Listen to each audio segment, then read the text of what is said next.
The Dolphins pass rush is going to be scary, and I mean scary, good this year. I'm Nic Rohloff. This is Dolphins Today.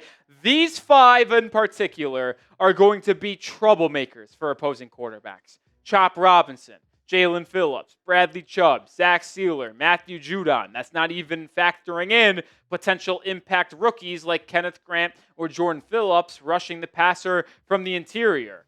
The strongest point of this Dolphins roster, not just defense, but roster, is their front seven. Those core four edge rushers, the four interchangeable pieces on the interior defensive line. They need to lead this defense. If they have a poor season, the defense will have a poor season. If the pass rush and front seven is average or mediocre, well, I got bad news. The Dolphins probably aren't going to be a good football team. This coaching staff, this front office is hedging on them dominating games at times. I believe they will, which is why I'm not concerned about it. It's an area that must see improvement. You look at the defense from a year ago, a lot of good things. Pass yards per attempt allowed, third best in the NFL. EPA per play, 9th. Third down percentage, 5th. Yards per game, 6th. Points per game, 12th.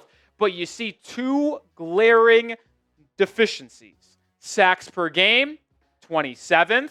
Sacks overall, 27th. And takeaways, 16, 27th.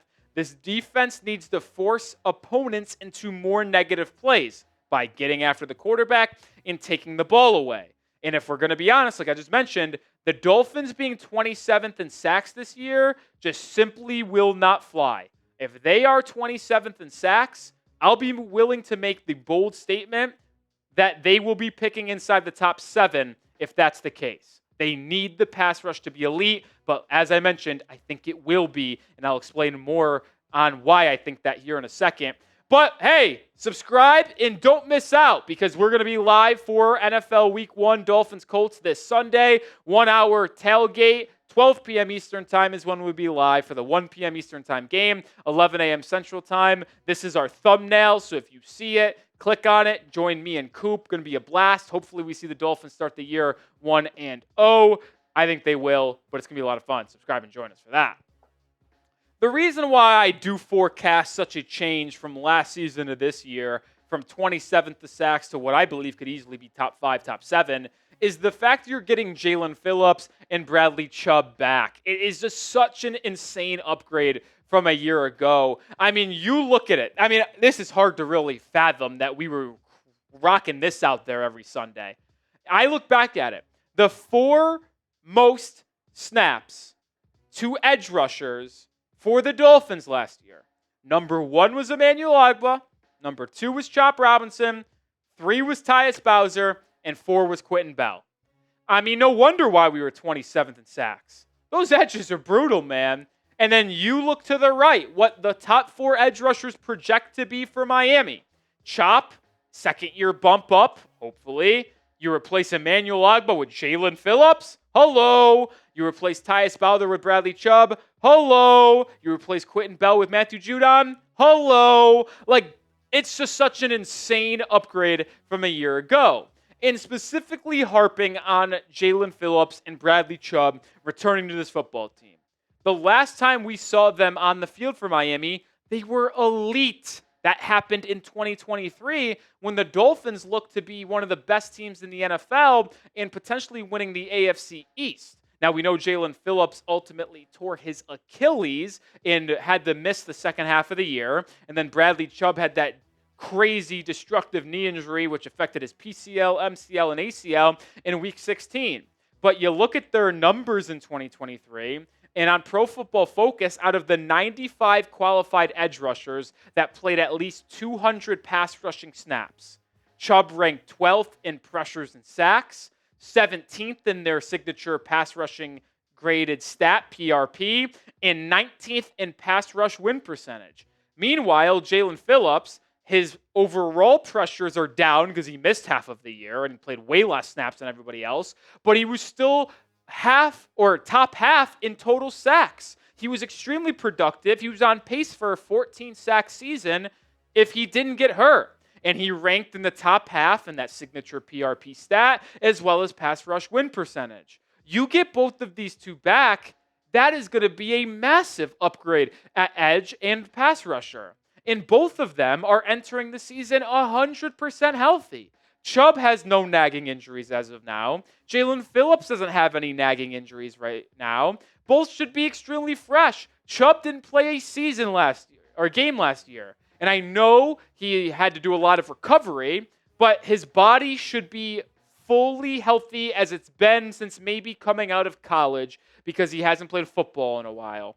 And the same could be said about Jaelan Phillips only playing in 4 games over the last really 2 years. So I'm really excited for these two to be fully healthy and integrated in this Dolphins pass rush. And we're not even talking about Chop Robinson's second-year jump and Zach Sealer on the interior yet, which we'll get to here in just 1 second. But this episode is brought to you by Prize Picks, and I make decisions every day. You make decisions every day. And guess what you can do with the right decisions on Prize Picks? Oh, yeah, get paid. And on Prize Picks, oh, it is good to be right. It's so simple to play. I play it for every Dolphins game, college football, professional football. And how about this, folks? Recently added, you can stack.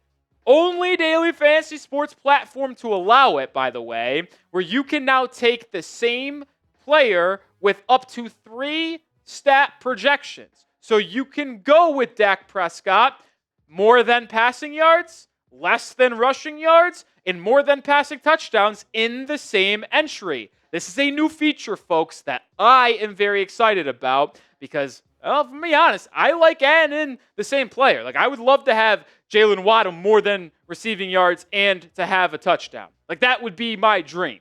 And in week 1, when I'm looking across the professional football league, I've got more than Dak Prescott passing yards, more than Joe Flacco passing yards, and more than Demario Douglas receiving yards. Feel very good about that 3-player entry. It's so simple. You just pick more or less on 2 to 6 player stat projections. Get your picks right, you can cash in. Download the app today and use code CLNS to get $50 in lineups after you play your first $5 lineup. That is code CLNS to get $50 in lineups after you play your first $5 lineup. Prize Picks. It's good to be right. As I mentioned just a mention ago, you cannot forget about the second-year improvement from second-year player Chop Robinson. He was so damn good last season as a rookie, and I'm excited to watch him play with elite pass rushers around him, which wasn't the case last year, but also another year of kind of knowing what needs to be done in order to be a consistent pass rusher. I mean, you look at Chop Robinson's rookie year from week 8 on, so the final 10 weeks of the season. He was the 7th highest graded pass rusher. He had the 4th most pressures, 4th most QB hurries, the 3rd best win percentage at 20%, and he was 3rd in that signature pass rushing stat from Pro Football Focus, PRP. So, conclusion, he was a top 5 pass rusher in the final 10 weeks of the season last year as a rookie playing alongside bums. No offense to Quentin Bell, Tyus Bowser, and Emmanuel Ogbah. Simply put, not good enough NFL edge rushers. They're all like 4th edge rushers on teams, not 1, 2, and 3. The point is this. I think Chop Robinson is going to be a monster this year. Like, his bend, his first step is so wicked. Like, I can't wait to watch him just terrorize opposing offensive linemen because they also have in the back of the mind, well, what happens if Bradley Chubb and Jaelan Phillips stunting around? And then what happens if Chop Robinson on the outside, Jaelan Phillips is wide 9, and then they both attack the right tackle, and then they do a little stunt move. Or Chop goes inside, and Phillips goes outside. Like, it just could be so nasty, man. I just said on screen, so I'm going to go, in case you didn't see it, I'll verbalize it. I expect Chop Robinson to increase his sack total from a year ago from 6 to this year double digits. I think he's in the double-digit sack club, and I think going into next year, not this season, but in 26, got my years mixed up, folks. He will be a leading depoy guy. He will be top 5 in depoy odds going into next year. Take that to the bank. And I just want to further illustrate the versatility that this defensive line and pass rush will have. This is a screen grab from the Dolphins' first play defensively against the Jaguars in their final third preseason game. I took the liberation. That's not the word. Took liberty. Thank you, Coop. 2, outline who is who. You see Bradley Chubb on the outside on the left tackle. You see Zach Sealer next to him on the inside. Bonito Jones in between the center and right guard. Chop Robinson going up against the right tackle. And then you see Jaelan Phillips all the way out there like he's about to defend the receiver in the nickel. But what do the Dolphins do on this first play if you don't remember the opening play of the preseason game? They rush all 5 guys. Excuse me. Jalen, Chop, Bradley, Bonito, and Zach. And they kind of motion a zone out there. Jalen comes off the edge. Chop goes inside. Bonito Jones takes up a couple guys. Miscommunication. Chop Robinson sacks John Wolford immediately. Like, it's important for me to illustrate that because we are so deep at edge, you can move these guys around constantly. Whether it's Chop Robinson standing up over the center and giving him nightmares and making his pants a little bit more brown than he'd probably like. You can also have him move on the outside. Jaelan Phillips. And we haven't even really touched on Matthew Judon coming in and doing the same thing. A player that had 6 sacks last year for the Atlanta Falcons. Did he take a step back from his days in New England? Yes, but he still put up 6 sacks in the Falcons organization. Like, that's just so dominant, man. You're so versatile. It's going to be awesome to watch these guys go to work. And Anthony Weaver on Thursday, by the way, mentioned that you could see 30 to 40 snaps for the top 4 Dolphins edge rushers. Because if the defense is out there for 55, you could just continuously rotate them to where they all play 35, 40 snaps a game when fully healthy. I love the term Weaver used, waves. They just keep on coming. You think they're getting tired? Oh, these pass rushers aren't getting tired. Why? Because they're so deep where they're constantly rotating in and out, and you're having an elite pass rusher feel 100% ready to roll on every single snap. I can't wait, man. Fill in the blank. The Dolphins have the blank best pass rush in football. I think when it's all said and done, I think it could be number 1. I really could. But let me know your thoughts down in the comments section. Dolphins will have the blank pass rush in football. Oh, and we forgot to talk about a certain position group. Oh, yeah, the interior defensive line, headlined by the most underrated defensive tackle in the entire NFL, that being Zach Sealer, who, by the way, has had back-to-back years of double-digit sacks. Thought maybe the 1 year with Christian Wilkins was a little bit of a wild card year. No, he did it last year with those shitty edge rushers that Miami had and Calais Campbell next to him in the interior. You see him out of the 42 qualified defensive tackles when it comes to pass rush grade, win rate, hurries. He ranks in the top half almost in every single category. Like, this is one of the most productive pass rushing defensive linemen in the NFL. Mentioned it, back-to-back years of 10-plus sacks. He will be very good once again. And you aren't able to double-team any of these guys. You can't do it because if you double team one of them, you're leaving the other 3 guys on an island, and I'm going to take one of those guys to win every single time. The Dolphins' defense is built on dominating the trenches. It's why the Eagles have been so consistently good over the past couple of years, as well as the 49ers in the NFC. And the Ravens. They always dominate the trenches. I think the Dolphins are going to dominate the trenches when they're on defense this year. Very excited about that.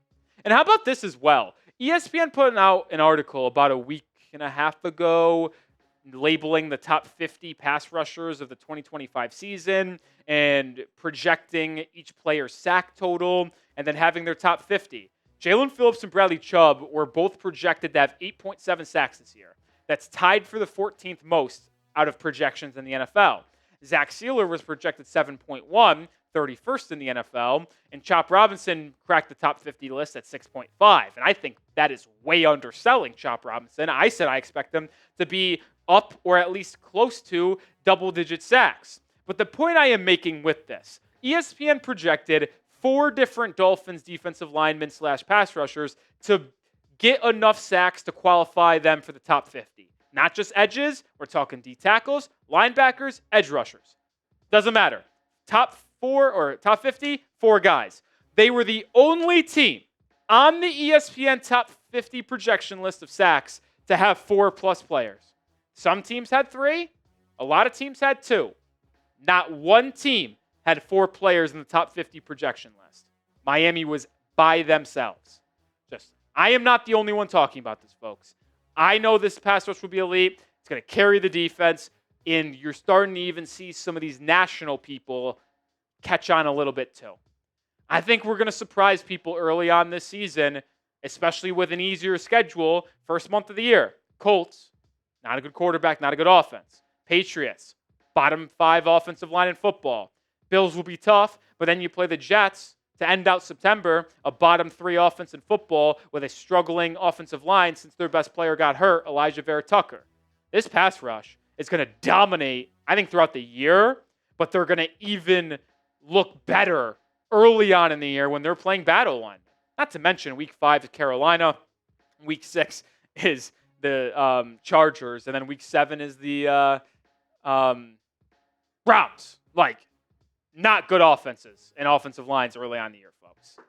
All right, I'll do it for this episode. Like I mentioned, let's get to 73K subscribers. Want to get to 73K before game day. We're under 100 away. So let's get there before we kick off. And make sure you are with us for kickoff of the Dolphins season on Sunday afternoon. It's going to be a ton of fun. See this thumbnail? Click on it. Join us. See you there.